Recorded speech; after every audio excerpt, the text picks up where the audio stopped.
Hi, I'm Shannon Haddock, and I'm a fiction specialist at the Hoover Public Library. Today's book is one that we had at Fiction Book Group today, and we discussed it for well over an hour. It is The Mountains Sing, as you can see, by Que Mai Nguyen.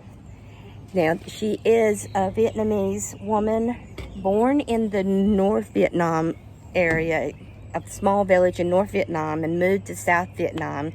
And her family were rice farmers and street vendors.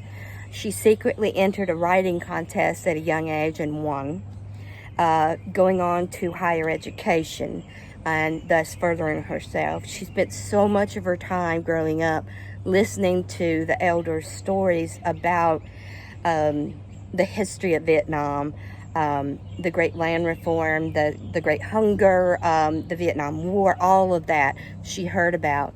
And she continued to do research for. She worked with the UN. She's a poet.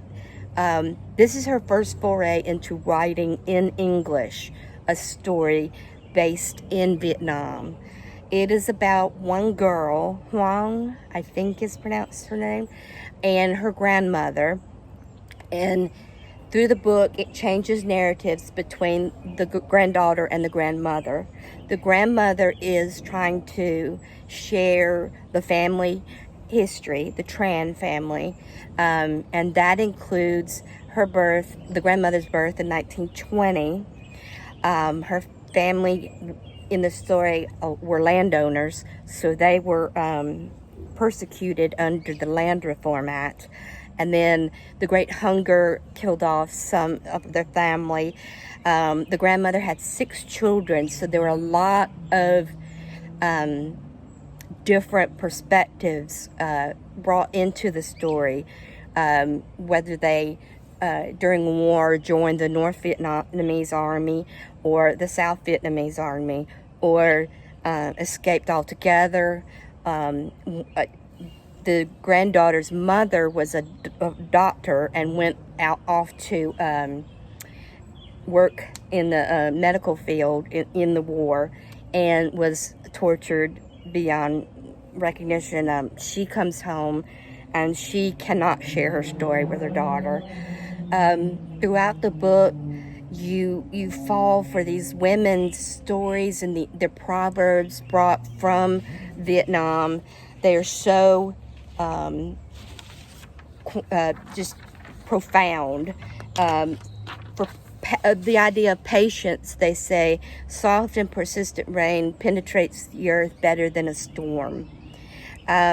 All through the books, there are things that you want to stop and take note of throughout it. It's just beautiful language. You get the idea of the beauty of Vietnam. And the writing is different in that she left all of the diacritical marks that the Vietnamese language uses because their language depends on it so much.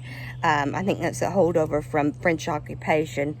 Anyway, the book is fantastic, and it is a Hoopla digital book club pick.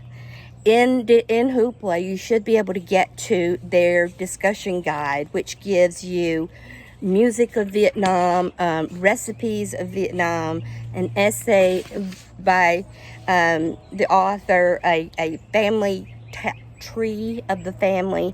It's just outstanding read. You can check it out on Hoopla in audio or ebook, and it's also on OverDrive Libby. I hope you enjoy it. Thanks.